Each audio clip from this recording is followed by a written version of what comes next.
Congress party భవిష్యత్ నాయకుడు అని చెప్పుకుంటున్నటువంటి రాహుల్ గాంధీ గారు మేడిగడ్డను సందర్శించారు.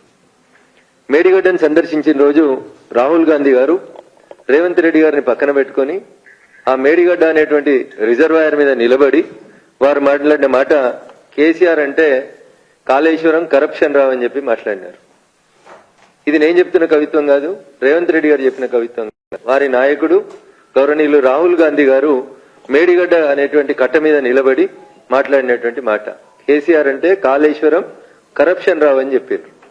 ఇదే రాహుల్ గాంధీ గారు అదే మేడిగడ్డ దగ్గర మీడియా మిత్రులతో మాట్లాడితే ఏం చెప్పిందంటే, ఇదే పేపర్లో రిపోర్ట్ అయినటువంటి వార్తనే చదువుతున్నా, ఇది నా సొంత కవిత్వం కాదు. ఆ రోజు వారు ఏం చెప్పిందంటే, కాళేశ్వరం ప్రాజెక్టు పేరుతో కేసీఆర్ 1,00,000 కోట్లు దోచుకున్నారని, తాము అధికారంలోకి వస్తే ఆ సొమ్మును వసూలు చేసి ప్రజల బ్యాంకు ఖాతాల్లో జమ చేస్తామని చెప్పి రాహుల్ గాంధీ స్పష్టం చేశారు. అన్న ఇది నా సొంత కవిత్వం కాదు, మళ్ళీ చెప్తామని. చాలాసార్లు టీవీలలోకి వచ్చి కాంగ్రెస్ పెద్దలు అడుగుతారు, జనధన ఖాతాల లోపలికి 15 లక్షలు వచ్చినాయని అడుగుతుంటారు. నాకు తెలియదు మరి మేము అన్నట్టు ఇక్కడ లేదు. అది మోడీ గారు అన్నట్టు ఒక వీడియో ఒక ఆడియో చూపెట్టమని నేనైతే ఒక 50 సార్లు అడిగిన, అన్ని టీవీ ఛానల్ చర్చలలో అడిగిన, ఏడు రాలేదు. కానీ ఇది మొన్న అన్న నెల రోజుల కిందట మేడిగడ్డ గొంగినప్పుడు ఫోటోలు కూడా రాహుల్ గాంధీ గారు రేవంత్ రెడ్డి ఇద్దరే కనబడతారు, వేరే వాళ్ళు కనబడరు మీకు ఆ కట్ట మీద.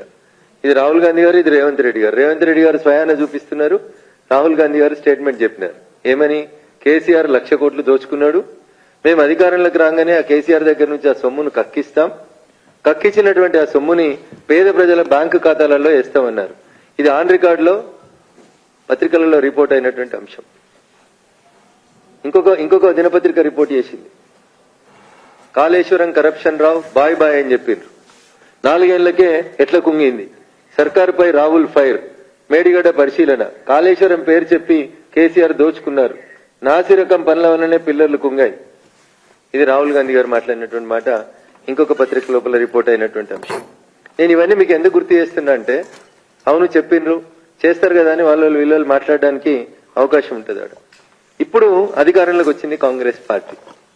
ఇలా ప్రజలు ఏం కోరుకుంటున్నారు? కాళేశ్వరం ప్రాజెక్టు మీద విచారణ జరగాలి, తిన్నటువంటి పైసల్ని కక్కియాలి, పేద ప్రజలకి భారంగా మారినటువంటి కాళేశ్వరం ప్రాజెక్టు విషయం లోపల సిబిఐ విచారణ జరగాలని తెలంగాణ సమాజం అంతా కోరుకుంటుంది. సిబిఐ విచారణ జరపడానికి 3 మార్గాలు కనబడతాయి. జనరల్ గా ప్రజల ముందు ఉన్నటువంటి మార్గాలు 3. 1, కోర్టును ఆశ్రయించి సిబిఐ విచారణ అడగడం. 2, ఏ రాష్ట్రంలో అయితే అవినీతి జరిగింది లేదా ఒక నేరం జరిగింది అనేటువంటి ఆరోపణ ఉందో ఆ రాష్ట్ర ముఖ్యమంత్రి స్వయాన ఉత్తరం రాసి భారత ప్రభుత్వానికి దీని మీద సిబిఐ విచారణ జరిపించమని అడగడం, లేదా సుప్రీంకోర్టు ఇన్వాల్వ్ అయి సుప్రీంకోర్టు ఉత్తర్వులు ఇచ్చి సిబిఐ విచారణకు ఆదేశించడం. ఇవి ఈ దేశంలో ఉన్నటువంటి సిబిఐ విచారణకు ఆదేశించినటువంటి సందర్భాలు.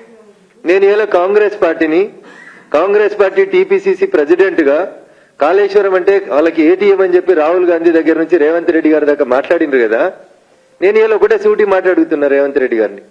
చాలా విషయాల లోపల మీరు సమాచార హక్కు చట్టం కింద సమాచారం తెచ్చుకుంటారు, మీ దగ్గర చాలా ఫైళ్లు ఉంటాయి, చాలా ఇన్ఫర్మేషన్ ఉంటుంది అని చెప్తారు కదా. మీరు గెలిచి అధికారంలోకి వచ్చి ముఖ్యమంత్రిగా ప్రమాణ స్వీకారం చేసిన మొదటి రోజే నాలాంటి వాళ్ళం ఏం ఎక్స్పెక్ట్ చేసినామంటే, రేవంత్ రెడ్డి గారు ఒక ఉత్తరం రాస్తారు భారత ప్రభుత్వానికి, భారత ప్రధానమంత్రి గారికి, in the capacity of chief minister of Telangana 1,00,000 కోట్ల అవినీతి జరిగిందని ఆరోపణలు చేసినటువంటి కాళేశ్వరం ప్రాజెక్టు మీద సిబిఐ విచారణ జరుపుమని ఒక సింగిల్ పేజీ ఉత్తరం రాయడం లోపల, 4 లైన్ల ఉత్తరం రాయడం లోపల రేవంత్ రెడ్డి గారికి ఉన్నటువంటి ఇబ్బంది ఏంది, కలుగుతున్నటువంటి అవస్థ ఏంది అనేది ఇలా తెలంగాణ సమాజం అడుగుతుంది. నీకెందుకు డౌట్ వచ్చింది రఘునందన్ అని మీరు అంటుండొచ్చు. ఎందుకు డౌట్ వచ్చిందంటే, గత వారం రోజులుగా పేపర్లలో టీవీలలో చర్చనంతా ఒక మేడిగడ్డ వరకే కన్ఫైన్ చేసేటువంటి కుట్ర జరుగుతుంది. మేడిగడ్డ కుంగింది మేడిగడ్డ కాబట్టి ఎఫ్ఐఆర్ ఏం చేస్తారు, టీపీసీసీ ఉపాధ్యక్షుల వారు పోయి మేడిగడ్డ మీదనే ఎఫ్ఐఆర్ రిజిస్టర్ చేపిస్తారు. దాని మీదనే ఆ ఎఫ్ఐఆర్ ని సిబిఐకి ఇమ్మని హైకోర్టులో వాళ్లే పిటిషన్ వేస్తారు. అంటే what is the interest and what is the intensity of the case.